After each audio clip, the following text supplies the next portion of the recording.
പ്രിയമുള്ളവരെ, ഞാൻ എന്തുകൊണ്ടാണ് ഒറ്റയ്ക്ക് ഈ പ്ലാക്കാർഡും പിടിച്ചുകൊണ്ട് ഇവിടെ നിന്ന് പ്രതിഷേധിക്കുന്നതെന്ന് ഒരു പക്ഷെങ്കിലും നിങ്ങൾ ചിന്തിച്ചിട്ടുണ്ടാകാം. നിങ്ങൾ കഴിഞ്ഞ ദിവസങ്ങളിലെ മാധ്യമങ്ങളിലൂടെ ഒരു കാര്യം കണ്ടിട്ടുണ്ടാവും. യേശു ക്രിസ്തുവിനെ, അതായത് ലോകം, ക്രൈസ്തവ ലോകം ദൈവമായിട്ട് ആരാധിക്കുന്ന യേശു ക്രിസ്തുവിനെ അബ്ദുൽ ഖാദർ പുതിയങ്ങാടി കാസർഗോഡ് എന്ന് പറയുന്നയാൾ മാധ്യമങ്ങളിലൂടെ കേട്ടാൽ അറയ്ക്കുന്ന രീതിയിലുള്ള അശ്ലീല ഭാഷയിൽ ചീത്ത പറഞ്ഞിരിക്കുകയാണ്. യേശു ക്രിസ്തു ഈ ലോകത്തെ പഠിപ്പിച്ചിരിക്കുന്ന മാർഗം ക്ഷമയുടെയും സാഹോദര്യത്തിൻ്റെയും അനുരഞ്ജനത്തിൻ്റെയും മാർഗമാണ്. അതല്ലെങ്കിൽ മറ്റ് ഏത് വിഭാഗം മതവിശ്വാസികളാണേലും ഇങ്ങനെയല്ല പ്രതികരിക്കുക, അത് വേറെ രീതിയിലാണ് പ്രതികരിക്കുക. പക്ഷേ യേശു ക്രിസ്തു ഞങ്ങളെ പഠിപ്പിച്ചിരിക്കുന്ന സമാധാനത്തിൻ്റെ മാർഗമാണ്.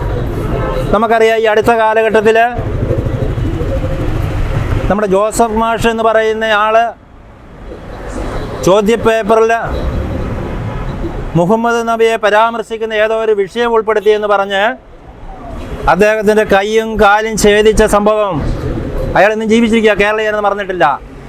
അങ്ങനെ പറഞ്ഞ് ആ സമൂഹത്തിൽപ്പെട്ട ഒരാൾ യേശു ക്രിസ്തുവിനെ പരസ്യമായിട്ട് ചീത്ത പറയുമ്പോൾ ക്രൈസ്തവ ലോകം പ്രതികരിക്കുന്നത് ഇങ്ങനെയാണ്.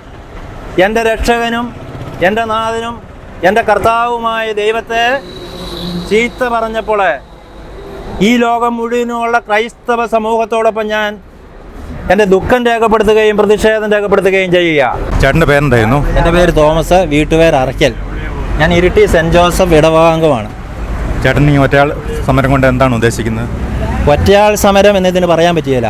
ലോകം മുഴുവനിലും ദൈവപുത്രനായിട്ട് വിശ്വസിക്കുകയും ആരാധിക്കുകയും ചെയ്യുന്ന യേശു ക്രിസ്തുവിനെ വേദനിപ്പിച്ചപ്പോൾ കോടിക്കണക്കിന് ആൾക്കാർ ആ ദുഃഖത്തിൽ, ആ വേദനയിൽ പങ്കാളികളാണ്. അവിടെ അവരുടെ എല്ലാം പ്രതിനിധിയാണെന്ന് വേണം പറയാൻ. ഞാൻ എൻ്റെ അതേ മനോഭാവം തന്നെ മറ്റുള്ളവർക്കുണ്ട്. അതിന് സമാധാനപരമായിട്ട് അബ്ദുൽ ഖാദർ പുതിയങ്ങാടി എന്ന് പറയുന്നൊരു വ്യക്തി യേശു ക്രിസ്തുവിനെ മാധ്യമങ്ങളിലൂടെ വളരെ മ്ലേച്ഛകരമായ രീതിയിൽ ചീത്ത പറയുകയും അവഹേളിക്കുകയും നിന്ദിക്കുകയും ചെയ്തത് ക്രൈസ്തവരെയും ക്രൈസ്തവ മനസാക്ഷിയെയും അങ്ങേയറ്റം ദുഃഖത്തിലേക്ക് ആഴ്ത്തിയിരിക്കുന്ന ഒരു സംഭവമാണ് നടന്നിരിക്കുന്നത്. അത് മാധ്യമങ്ങളിലൂടെ നിങ്ങൾ മനസ്സിലാക്കിയിട്ടുണ്ടാവും.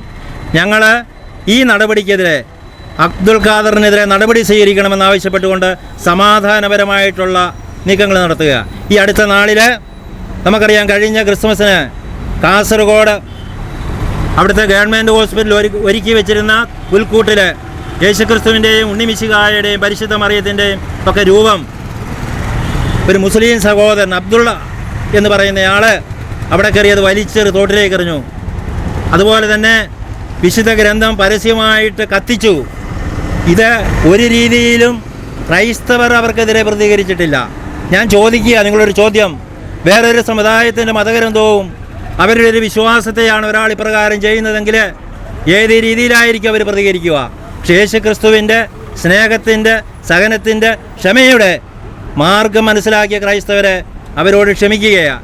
ഈ അടുത്ത ദിവസം ഫ്രാൻസിലെ ഒരു ദേവാലയത്തിൽ ഒരു മെത്രാൻ വിശുദ്ധ ബലിയർപ്പിക്കുമ്പോൾ അവിടെ ഒരാൾ കയറി നിസ്കാരപ്പായ വിരിച്ച് അല്ലാഹു അക്ബർ എന്ന് വിളിക്കുക. ആ വിളിച്ച സമൂഹത്തിൻ്റെ പ്രതിനിധികളോട് ഞാൻ ചോദിക്കുക, നിങ്ങളുടെ ഒരു ദേവാലയത്തിൽ ഒരു ക്രൈസ്തവ സഹോദരനോ ഹിന്ദു സഹോദരനോ നിങ്ങളുടെ വെള്ളിയാഴ്ച നിസ്കാരം നടക്കുമ്പോൾ ഒരു പായ വിരിച്ച് യേശുവേ നന്ദി, യേശുവേ സ്തോത്രം, അതല്ലെങ്കിൽ ശ്രീരാമനെയോ ശ്രീകൃഷ്ണനെയോ വിളിച്ച് പ്രാർത്ഥിച്ചാൽ നിങ്ങളേത് നടപടിയായിരിക്കും അവരോട് സ്വീകരിക്കുക? അന്ന് ആ ചെയ്തവരുടെ മേൽ ഒരു നടപടിയും ഞങ്ങൾ സ്വീകരിച്ചിട്ടില്ല.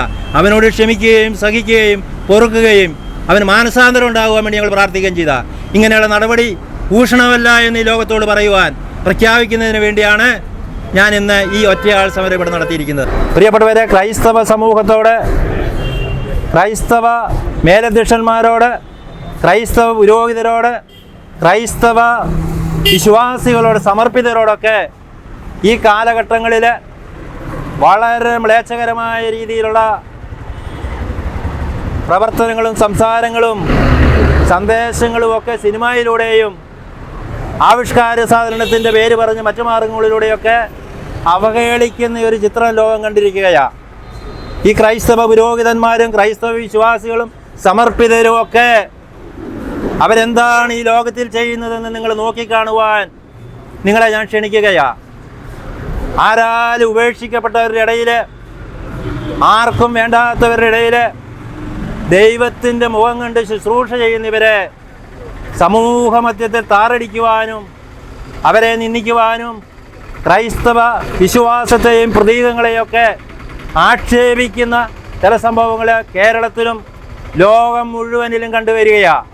ഈ ക്രൈസ്തവ സമൂഹം ഈ ലോകത്തിന് നന്മയല്ലാതെ യേശുക്രിസ്തു പഠിപ്പിച്ച സ്നേഹമല്ലാതെ ഒന്നും ചെയ്തിട്ടില്ല. നിങ്ങൾ കണ്ടിട്ടുണ്ടാവും വിദേശ രാജ്യങ്ങളിലൊക്കെ. ഞാനിവിടെ നിൽക്കുമ്പോൾ എൻ്റെ മനസ്സിലേക്ക് കടന്നു വരികയാണ്. ഫ്രാൻസിൽ ഒരു 95 വയസ്സായ ഒരു പുരോഹിതൻ തൻ്റെ ദേവാലയത്തിൽ വിശുദ്ധ ബലി അർപ്പിക്കുമ്പോൾ അവിടെ ഒരു വ്യക്തി കടന്നു കയറി അല്ലാഹു അക്ബർ എന്ന് വിളിച്ച് അദ്ദേഹത്തെ ബലിപീഠത്തോട് കഴുത്ത് ചേർത്ത് വെച്ച് കഴുത്തറുത്ത് മാറ്റിയ സംഭവങ്ങൾ മാധ്യമങ്ങളിലൂടെ നിങ്ങൾ കണ്ടിട്ടുണ്ടാവും. 1-2 സംഭവങ്ങൾ ഇതുപോലെ തന്നെ അവിടെ അരങ്ങേറി. ലോകത്തിൻ്റെ നാനാഭാഗങ്ങളിലും ക്രൈസ്തവ സമൂഹം പീഡിപ്പിക്കപ്പെടുകയാണ്. നൈജീരിയയിലും പാകിസ്ഥാനിലും എന്ന് വേണ്ട ലോകം മുഴുവനും ക്രൈസ്തവരെ നിന്ദിക്കപ്പെടുകയും കൊല ചെയ്യപ്പെടുകയും ചെയ്യുമ്പോൾ ഒരു ക്രൈസ്തവ വിശ്വാസി എന്ന നിലയ്ക്ക് ഇത് കണ്ടില്ലെന്ന് നടിക്കുവാൻ, ഇതിനെതിരെ പ്രതിഷേധിക്കാതിരിക്കുവാൻ ഞങ്ങൾക്ക് പറ്റുകയില്ല. പ്രിയപ്പെട്ടവരെ, ഈ തെറ്റായ നീക്കം, ഈ തെറ്റായ നടപടി സകല മനുഷ്യരും പ്രതികരിക്കണമെന്ന് പറയാൻ ഞാൻ ആഗ്രഹിക്കുകയാണ്. ഒരു സമുദായത്തിൻ്റെ മതനേതാവിനെ അവഹേളിക്കുന്നത് ആരാണേലും അവന് ഭൂഷണമല്ല. അത് മുസ്ലിമിൻ്റെ ആദരിക്കുന്ന ദൈവമായിക്കൊള്ളട്ടെ, ഹൈന്ദവരുടെ ദൈവമായിക്കൊള്ളട്ടെ, മറ്റുള്ളവരുടെ ആയിക്കൊള്ളട്ടെ.